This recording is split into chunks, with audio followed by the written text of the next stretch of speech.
Hello friends, स्वागत है आप सभी का आपके अपने यूट्यूब चैनल हेड्स ऑफ जेके में। जैसा कि आप लोग सभी जानते हैं कि अगर आप जनरल कंपटीशन की तैयारी करते हैं तो विविध की टॉपिक याद होना सभी जनरल कंपटीशन तैयारी करने वाले छात्रों के लिए उपयोगी होता है, क्योंकि यहाँ से लगभग 10 नंबर आने की संभावना हर एक एग्ज़ाम में बनी रहती है।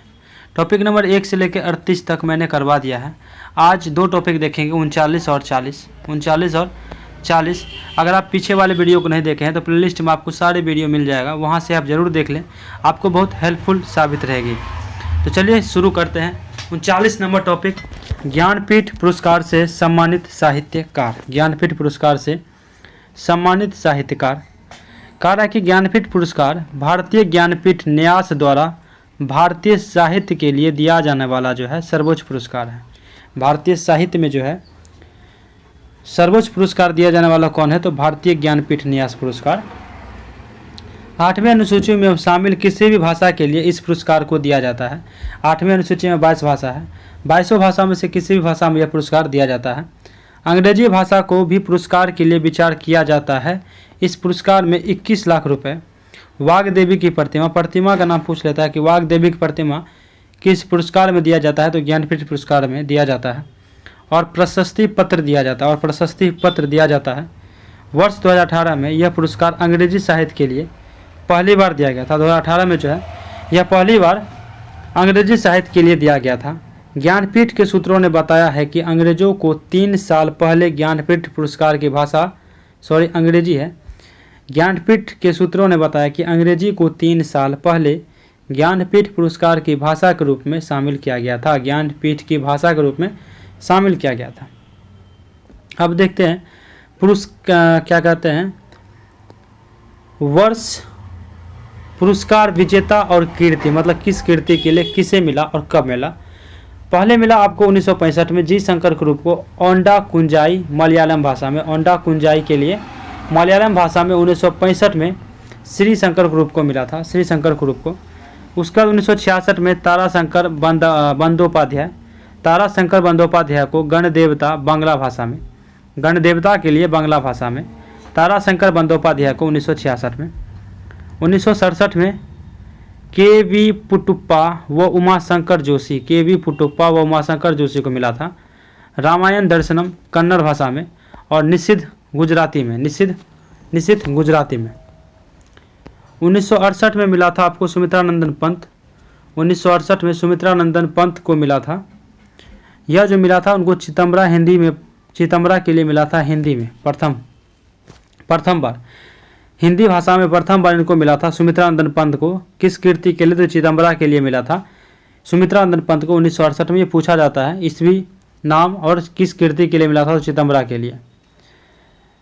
उसका था 1969 फिराक गोरखपुरी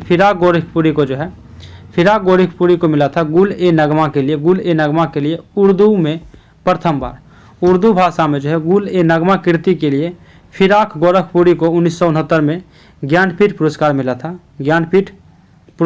था। 1970 में जो है विश्वनाथ सत्यनारायण को श्रीमद् रामायण कल्प वृक्षम तेलुगु भाषा के लिए मिला था 1970 में विश्वनाथ सत्यनारायण को। 1971 में विष्णु डे स्मृति सत्ता भविष्यता बांग्ला भाषा के लिए दिया गया था। आगे देखते हैं। उसके बाद 1972 में मिला था। 1972 में जो है रामधारी सिंह दिनकर को, ये ईस्वी भी पूछा जाता है कि रामधारी सिंह दिनकर को 1972 में किस कीर्ति के लिए ज्ञानपीठ पुरस्कार मिला था, तो उर्वशी के लिए हिंदी भाषा में। 1973 में गोपीनाथ मोहंती एवं डी आर बेंद्रे को मिला था माली मटाल उड़िया भाषा के लिए। चार तार कन्नड़, माली मटाल उड़िया भाषा में और चार तार जो कि कन्नड़ भाषा में लिखी गई थी, उस कीर्ति के लिए जो है गोपीनाथ मोहंती एवं डी आर बेंद्रे को 1973 मिला था। 1974 में मिला था विष्णु सखा खांडेकर को यायाति के लिए, मराठी भाषा में यायाति के लिए विष्णु सखा खांडेकर को मिला था ज्ञानपीठ पुरस्कार। 1975 है ये, 1975 के लिए अकिलदम, A.B. अकिलदम को चित्पावन तमिल भाषा के लिए, चित्पावन तमिल भाषा के लिए मिला था, चित्पावन तमिल भाषा के लिए मिला था। ये फिर है 1976 है, ये 1976 मिट गया, थोड़ा PDF बनाने में मिस्टेक हो गया था, 1976 पढ़ के चलिएगा आप। 1976 श्रीमती आशापूर्णा देवी प्रथम महिला जिनको ज्ञानपीठ पुरस्कार मिला था, श्रीमती आशापूर्णा देवी को मिला था प्रथम प्रतिश्रुति बांग्ला भाषा के लिए, प्रथम प्रतिश्रुति बांग्ला भाषा के लिए। 1977 में जो है डॉक्टर के शिवराम कारंत को मिला था मुखजिया कन्नसुगुल कन्नड़ भाषा के लिए, मुखजिया कन्नसुगल कन्नड़ भाषा के लिए। फिर आता है 1978 में जो है डॉक्टर सच्चिदानंद हीरानंद वात्स्यायन, आगे ये पूछा जाता है ईस्वी के साथ। 1978 में इनको मिला था डॉक्टर सच्चिदानंद हीरानंद वात्स्यायन आगे को कितनी नावों में कितनी बार, हिंदी में कितनी नावों में कितनी बार, ये कीर्ति भी पूछा जाता है कितनी नाव में कितनी बार के लिए किनको जो है ज्ञानपीठ पुरस्कार मिला था, तो सच्चिदानंद हीरानंद वात्स्यायन आगे। 1979 की बात करें तो 1979 में डॉक्टर वीरेंद्र कुमार भट्टाचार्य को मिला था, डॉक्टर वीरेंद्र कुमार भट्टाचार्य को मृत्युंजय असमिया भाषा के लिए, मृत्युंजय असमिया भाषा के में। उसके बाद 1980 में एस के पोटकट को औरी देशांतनी कथा के लिए, औरी देशातीने कथा के लिए मलयालम भाषा में इनको मिला था। उसके बाद आगे चल के 1981 में ज्ञानपीठ पुरस्कार जो है अमृता प्रीतम को दिया गया, अमृता प्रीतम को कागज ते कैनवास पंजाबी भाषा में, कागज ते कैनवास पंजाबी भाषा के लिए मिला था। उसके बाद 1982 की बात किया जाए, 1982 में महादेवी वर्मा को मिला, महादेवी वर्मा को यामा के लिए महादेवी वर्मा को ज्ञानपीठ पुरस्कार जो है 1982 में दिया गया था। 1983 की बात की जाए तो वेंकटेश आयंकर को चिकवीर राजेंद्र तेलुगु भाषा में, चिकवीर राजेंद्र कीर्ति के लिए जो है तेलुगु भाषा में वेंकटेश आयंकर को 1983 में ज्ञानपीठ पुरस्कार दिया गया था। 1984 में मिला तक्षी शिवशंकर पिल्लई को कायर मलयालम भाषा के लिए, कायर के लिए तक्षी शिवशंकर पिल्लई को 1984 में ज्ञानपीठ पुरस्कार मिला था मलयालम भाषा के लिए।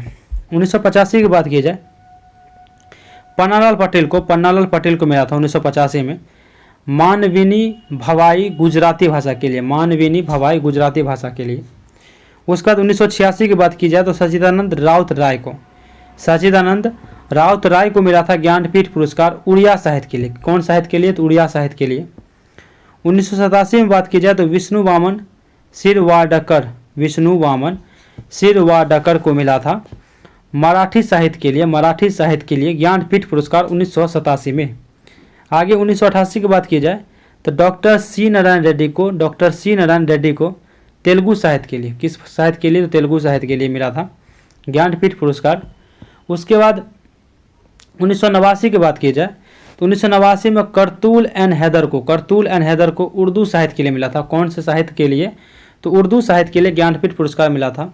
1990 के लिए विनायक कृष्ण गोकक को कन्नड़ साहित्य के लिए मिला था, 1990 में। 1991 की बात की जाए तो सुभाष मुखोपाध्याय बांग्ला साहित्य के लिए, सुभाष मुखोपाध्याय को बांग्ला साहित्य के लिए ज्ञानपीठ पुरस्कार मिला था। 1992 में नरेश मेहता को हिंदी साहित्य के लिए मिला था, हिंदी साहित्य के लिए ज्ञानपीठ पुरस्कार उनको मिला था 1992 में नरेश मेहता को। 1993 की बात की जाए तो डॉक्टर सीताकांत महापात्र को मिला था उड़िया साहित्य के लिए 1993 में मिला था ज्ञानपीठ पुरस्कार डॉक्टर सीताकांत महापात्र को। 1994 में प्रोफेसर यू आर राव को कन्नड़ साहित्य के लिए। 1995 में M.T. वासुदेव नायर मलयालम साहित्य के लिए, M.T. वासुदेव नायर को मलयालम साहित्य के लिए मिला था। 1996 में श्रीमती महाश्वेता देवी को बांग्ला साहित्य के लिए, कौन से साहित्य के लिए? तो बांग्ला साहित्य के लिए 1996 में उनको श्रीमती महाश्वेता देवी को मिला था। 1997 की बात की जाए, 97 में इसके बाद जो है 1996 पढ़ा दिया हूँ, फिर से पढ़ लेते हैं। 1996 में श्रीमती महाश्वेता देवी को बांग्ला साहित्य के लिए ज्ञानपीठ पुरस्कार दिया गया था, ज्ञानपीठ पुरस्कार। फिर 1997 में मिला था अली सरदार जाफरी को उर्दू साहित्य के लिए मिला था, अली सरदार जाफरी को जो है उर्दू साहित्य के लिए 1997 का ज्ञानपीठ पुरस्कार दिया गया था। 1998 में गिरीश कर्नाड को कन्नड़ साहित्य के लिए, कौन साहित्य के लिए, तो कन्नड़ साहित्य के लिए गिरीश कर्नाड को 1998 में। 1999 में जो है निर्मल वर्मा व गुरदयाल सिंह को हिंदी एवं पंजाबी साहित्य के लिए मिला था, हिंदी एवं पंजाबी साहित्य के लिए। 2000 ईस्वी में इंदिरा गोस्वामी को असमिया साहित्य के लिए। 2001 में राजेंद्र केशव लाल शाह को 2001 में गुजराती साहित्य के लिए मिला था, गुजराती साहित्य के लिए। फिर 2002 की बात की जाए तो डॉक्टर जयकांतन को जो मिला था वो तमिल साहित्य के लिए मिला था। कौन साहित्य के लिए, तो तमिल साहित्य के लिए मिला था 2002 में। 2003 की बात की जाए, 2003 ईस्वी की, तो 2003 ईस्वी में जो है विंदा करिंदीकर को मराठी साहित्य के लिए मिला था, 2004 की बात की जाए तो रहमान राही को कश्मीरी साहित्य के लिए रहमान राही को मिला था, कश्मीरी साहित्य के लिए 2004 में। 2005 में कुंवर नारायण को हिंदी साहित्य के लिए, किस लिए, हिंदी साहित्य के लिए कुंवर नारायण को 2005 में मिला था। 2006 के लिए रविंद्र केलकर और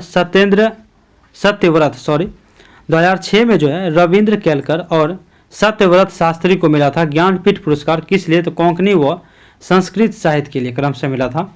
रविंद्र केलकर को कोंकणी के लिए और सत्येंद्र शास्त्री को संस्कृत साहित्य के लिए ज्ञानपीठ पुरस्कार 2006 में मिला था। आगे जो है 2007 में ONV कुरूप को मलयालम साहित्य के लिए, कौन साहित्य के लिए, तो मलयालम साहित्य के लिए उनको ज्ञानपीठ पुरस्कार दिया गया था। 2008 में अखलाक मोहम्मद खान को शहरयार उर्दू साहित्य के लिए, अखलाक मोहम्मद खान शहरयार को उर्दू साहित्य के लिए मिला था। 2009 में अमरकांत व श्रीलाल शुक्ल को हिंदी कथाकार के लिए मिला था, हिंदी कथाकार के लिए अमरकांत के पूछ देता है कि 2009 में इनको मिला था ज्ञानपीठ पुरस्कार। 2010 की बात की जाए तो चंद्रशेखर कंबर को कन्नड़ साहित्य के लिए चंद्रशेखर कंबर को 2010 में मिला था। 2011 की बात की जाए 2011 की तो प्रतिभा रे को साहित्य अकादमी पुरस्कार मिला था। उड़िया साहित्य में पाकुद रालू को 2012 में जो है डॉक्टर राबूरी भारद्वाज को ज्ञानपीठ पुरस्कार मिला था तेलुगु साहित्य के लिए, कौन से साहित्य के लिए, तो तेलुगु साहित्य के लिए। 2013 में केदारनाथ सिंह को हिंदी साहित्य के लिए 2013 का ज्ञानपीठ पुरस्कार जो है केदारनाथ सिंह को मिला था। 2014 में भालचंद्र नेमाडे को मराठी साहित्य के लिए ज्ञानपीठ पुरस्कार मिला था। 2015 में रघुवीर चौधरी को गुजराती साहित्य के लिए ज्ञानपीठ पुरस्कार मिला था। 2016 में शंख घोष को बांग्ला साहित्य के लिए ज्ञानपीठ पुरस्कार दिया गया था। 2017 में कृष्ण सोबती को हिंदी साहित्य मिला था। 2017 में कृष्ण सोबती को ज्ञानपीठ पुरस्कार जो है हिंदी साहित्य के लिए दिया गया था। 2018 में अमिताभ घोष को ज्ञानपीठ पुरस्कार जो है अंग्रेजी साहित्य में पहली बार दिया गया था। ये इंपॉर्टेंट है कि किन्हें जो है अंग्रेजी साहित्य का पहला ज्ञानपीठ पुरस्कार प्राप्त हुआ, तो अमिताभ घोष को 2018 में अंग्रेजी साहित्य का ज्ञानपीठ पुरस्कार पहली बार दिया गया था। उसके बाद 2019 में अच्युतन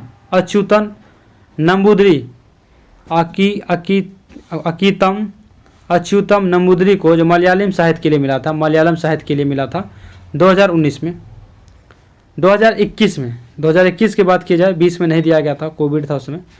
2021 में बात करें तो नीलमणि फूकन जूनियर को साहित्य अकादमी पुरस्कार मिला था असमिया साहित्य के लिए मिला था 2021 में नीलमणि फूकन जूनियर को। 2022 की बात की जाए, 2022 में जो है दामोदर मौजा को ज्ञानपीठ पुरस्कार मिला था कोंकणी साहित्य के लिए, किस साहित्य के लिए, तो कोंकणी साहित्य के लिए मिला था। 2022 का ज्ञानपीठ पुरस्कार मिला था। उसके बाद 2023 का जो है गुलजार एवं राम भद्राचार्य, 2023 की बात किया जाए तो गुलजार एवं राम भद्राचार्य को मिला था ज्ञानपीठ पुरस्कार क्रमशः उर्दू एवं संस्कृत साहित्य के लिए 2023 का ज्ञानपीठ पुरस्कार उनको दिया गया था। आगे एक पॉइंट दिया हुआ है, इसको पढ़ लेते हैं अमिताभ घोष के बारे में कि अमिताभ घोष की प्रमुख रचनाओं में the circle of reason, the shadow line, the Calcutta chromosome, the glass palace, the hungry tide, river of smoke और फ्लड ऑफ फायर प्रमुख है। इनको 2018 में अंग्रेजी साहित्य का पहला ज्ञानपीठ पुरस्कार मिला है। 40 नंबर टॉपिक देखते हैं कि महान कार्यों से संबंधित व्यक्ति। महान कार्यों से संबंधित व्यक्ति 40 नंबर टॉपिक है, छोटा टॉपिक है, जल्दी ही कवर हो जाएगा। महान कार्यों से संबंधित व्यक्ति जैसे कि रेड क्रॉस की स्थापना, रेड क्रॉस की स्थापना जो है उसमें कौन किए थे, तो हेनरी ड्यूनेंट रेड क्रॉस की स्थापना किए थे। रेड क्रॉस की स्थापना हेनरी ड्यूनेंट ने किया था। रेड गार्ड्स की स्थापना किसने किया था, तो रेड गार्ड्स की जो स्थापना है वो किए थे गैरीबाल्डी। रेड गार्ड्स की स्थापना किसने किया, गैरीबाल्डी। रेड गार्ड्स की स्थापना गैरीबाल्डी। संस्कृत व्याकरण के जनक किसे कहा जाता है, तो पाणिनि को। संस्कृत व्याकरण के जनक किन्हें कहा जाता है, पाणिनि को कहा जाता है। संस्कृत व्याकरण के जनक पाणिनि को कहा जाता है। शांति निकेतन की स्थापना किसने किया, देवेंद्र नाथ ठाकुर। देवेंद्र नाथ ठाकुर ने किया था, देवेंद्र नाथ ठाकुर ने किया था शांति निकेतन की स्थापना। पवनार आश्रम की स्थापना किसने की, तो विनोबा भावे। पवनार आश्रम की स्थापना किसने किया, विनोबा भावे ने किया था। लीग ऑफ नेशंस के संस्थापक कौन है, तो Woodrow Wilson. League of nation के संस्थापक कौन है, वुड्रो विल्सन है। खालसा पंथ के संस्थापक कौन है, तो गुरु गोविंद सिंह। खालसा पंथ के संस्थापक गुरु गोविंद सिंह। खालसा पंथ के संस्थापक गुरु गोविंद सिंह। पवनार आश्रम के विनोबा भावे। शांति निकेतन देवेंद्र नाथ ठाकुर। ओरेविले आश्रम पुदुचेरी का स्थापना, ओरेविले आश्रम पुदुचेरी का स्थापना जो है अरविंद घोष। अरविंद घोष। उसके बाद स्काउटिंग की स्थापना, स्काउटिंग की जो स्थापना है, स्काउटिंग की स्थापना किसने किया, तो वेडन पावेल। वेडन पावेल ने किया था, वेडन पावेल ने। समाजवाद के प्रवर्तक के संस्थापक कौन है, तो आचार्य नरेंद्र देव। आचार्य नरेंद्र देव। आचार्य नरेंद्र देव समाजवाद के प्रवर्तक हैं। स्काउटिंग का स्थापना वेडन पावेल और ओरेविले आश्रम यानी पुदुचेरी का स्थापना जो है अरविंद घोष। उसके बाद है आपको विश्व भारती की स्थापना। विश्व भारती का स्थापना रविंद्रनाथ ठाकुर। रविंद्रनाथ ठाकुर ने किया था। विश्व भारती का स्थापना किसने किया, रविंद्रनाथ ठाकुर ने किया। भूदान आंदोलन के प्रवर्तक कौन है, तो विनोबा भावे। भूदान आंदोलन के प्रवर्तक कौन है, विनोबा भावे। विनोबा भावे। स्वर्ण मंदिर का निर्माण, स्वर्ण मंदिर का निर्माण किसने करवाया, तो गुरु अर्जुन देव। गुरु अर्जुन देव ने करवाया। स्वर्ण मंदिर का निर्माण किसने करवाया, गुरु अर्जुन देव ने। न्याय दर्शन के संस्थापक कौन है, तो महर्षि गौतम। महर्षि गौतम। महर्षि गौतम है न्याय दर्शन के संस्थापक। निर्मल हृदय के संस्थापक कौन है, तो मदर टेरेसा। Mother Teresa. खत्म होता है। 41 नंबर टॉपिक हम देखेंगे प्रमुख लेखक एवं उनके पुस्तक। 41 नंबर टॉपिक बहुत जल्द ही खत्म हो जाएगा, उसके बाद 4 से 5 टॉपिक ही बचेंगे। तो इसी तरह मेरे साथ जुड़े रहिएगा। थोड़ा सा रिवीजन कर लेते हैं। रेड क्रॉस की स्थापना हेनरी ड्यूनेंट। रेड गार्ड्स की स्थापना है गैरीबाल्डी। संस्कृत व्याकरण के जनक पाणिनि। शांति निकेतन की स्थापना देवेंद्र नाथ ठाकुर। पवनार आश्रम के स्थापना Vinoba Bhave. League of Nations के संस्थापक वुड्रो विल्सन। खालसा पंथ के संस्थापक गुरु गोविंद सिंह। ओरेविले आश्रम यानी पुदुचेरी का स्थापना अरविंद घोष। स्काउटिंग की स्थापना वेडन पावेल। समाजवाद के प्रवर्तक आचार्य नरेंद्र देव। आनंद वन की स्थापना बाबा आमटे। विश्व भारती का स्थापना रचिंद्रनाथ ठाकुर। उसके बाद भूदान आंदोलन के प्रवर्तक विनोबा भावे। स्वर्ण मंदिर का निर्माण किसने कराया, गुरु अर्जुन देव। न्याय दर्शन के संस्थापक महर्षि गौतम। निर्मल हृदय के संस्थापक मदर टेरेसा। तो क्लास खत्म होता है। 40 और 41 टॉपिक हो गया और आगे जो है क्लास 41 से लेके जहाँ तक विविध के टॉपिक है वहाँ तक क्लास चलेगी। तो जुड़े रहिएगा मेरे साथ। धन्यवाद। जय हिंद।